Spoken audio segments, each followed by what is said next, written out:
Bernie Sanders, his big thing was always bringing single-payer health care to our country of 340 million. But when liberal, tie-dyed Vermont tried to do it for a population of 626,000, it collapsed like that poor in the Oval Office last week.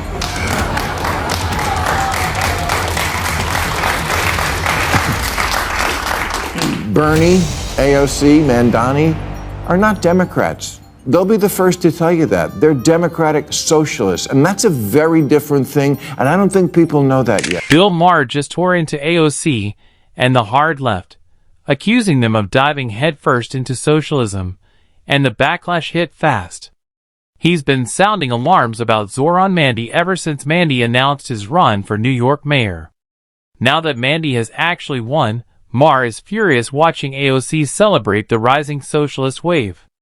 Tensions are rising quickly, and this clash is on the verge of exploding in spectacular fashion. If anybody is skeptical, I would say get to know him. And once you get into a room with him, kick the tires yourself and make your own assessment instead of just kind of making assessments from what you may see on television. Something that I share, that I feel like I share with Zoran, is that the way sometimes people are painted in media doesn't always align with who we really are as individuals. And so I think that when people get to know him as a person, when people get to know us as real people. AOC is firing back at critics like Maher, who argue that Mamani's ultra-left agenda could sink New York and even damage the DNC's 2028 chances. Maher and others say elevating an openly socialist candidate is political Russian roulette that pushes moderates away. AOC counters that people should actually learn who Mamani is before judging, but critics call that ironic, since she never showed that same grace to Trump or other conservatives. Her sudden call for open-mindedness feels selective, which is why her defense is drawing skepticism across the aisle. Maher didn't hold back in his response. I know the kids think that stuff that happened before their appearance on the planet didn't really happen, but it did. We've run this experiment many times, and the results are always obvious. Here's capitalist South Korea at night from space. Here's socialist North Korea. Yeah.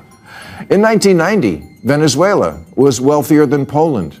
But then Poland, finally free of Soviet-style economics, went all in on capitalism. And now their economy is as big as Japan. And people there have high wages, low inflation, cars, vacations, homes. Maher is sounding the alarm again, this time with zero restraint. He argues the left is begging for electoral disaster by backing Mandani and his proudly socialist platform. To him, this isn't bold leadership, it's political self-sabotage.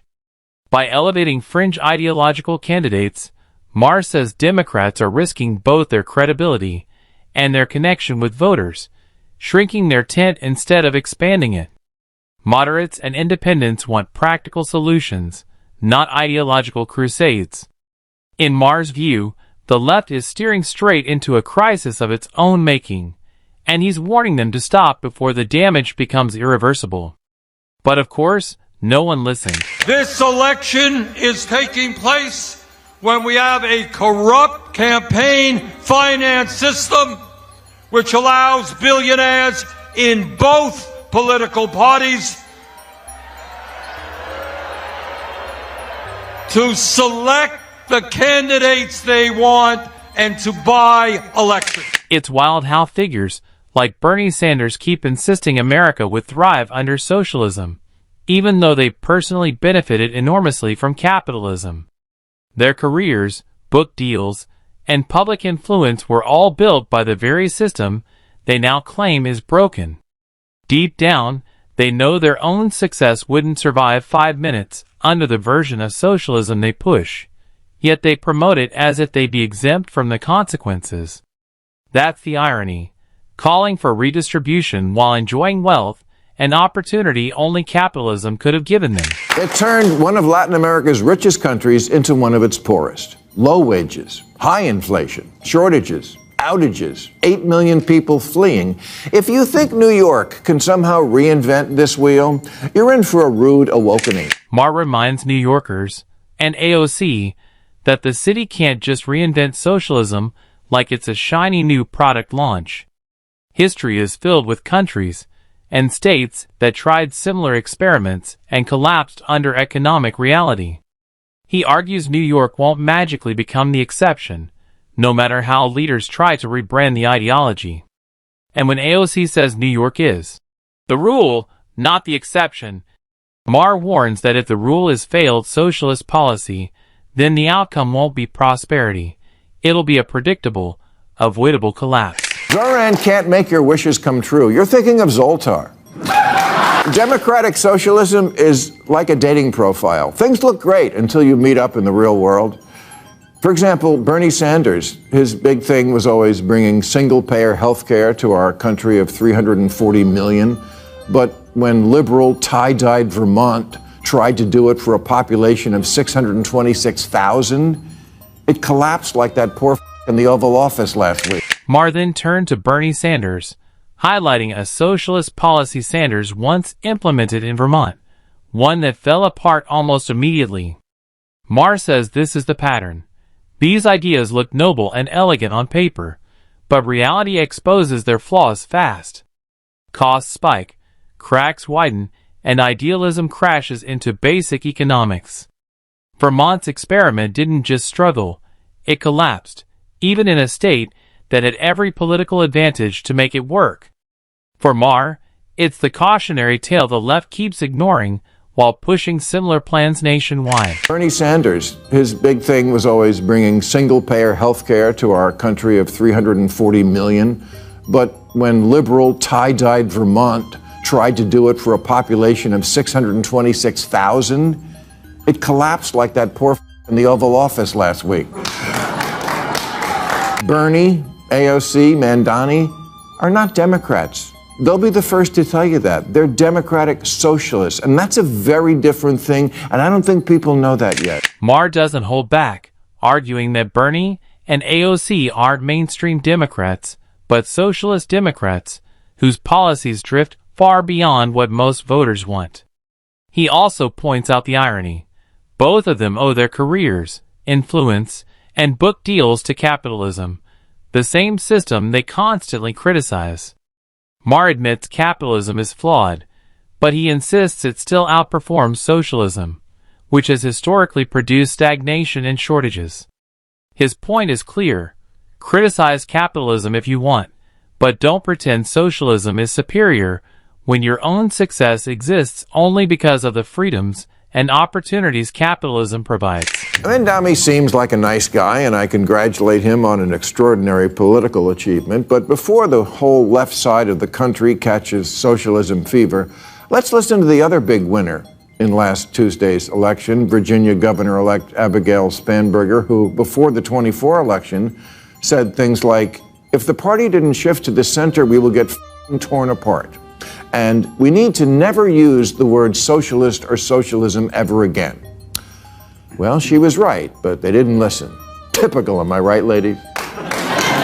They ignored Abigail Spanberger's warning, and now the DNC seems to be drifting straight toward full-blown socialist policies.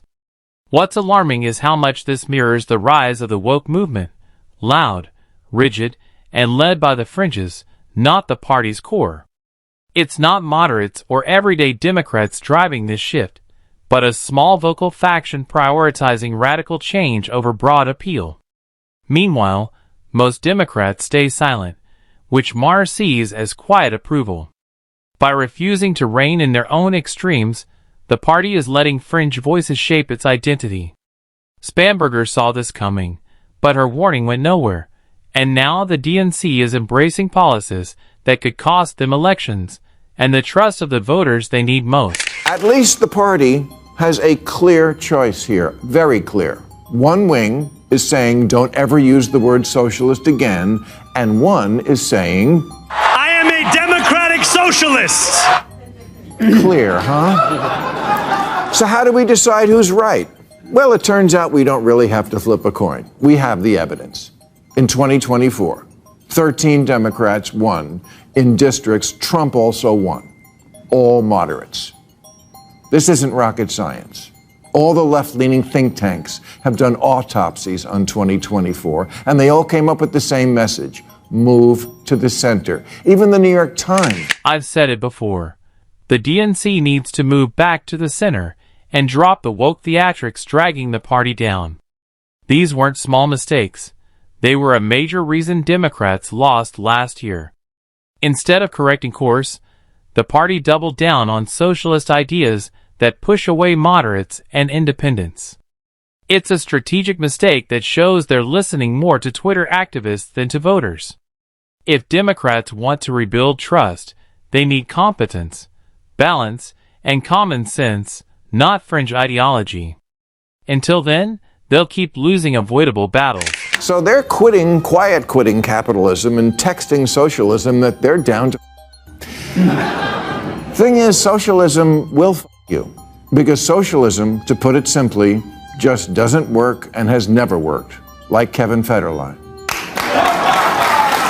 In the end, the message is simple.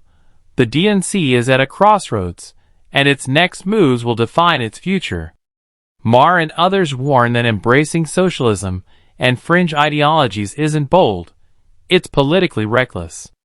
Leaders like AOC and Bernie may push a new direction, but their success still relies on the capitalist system they criticize. Meanwhile, most Democrats stay silent, allowing extremes to shape the party and push moderates away.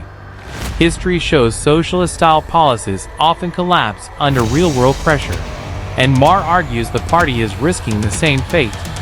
If the DNC wants to survive upcoming elections, it needs to return to the center, focus on practical solutions, and reconnect with everyday Americans.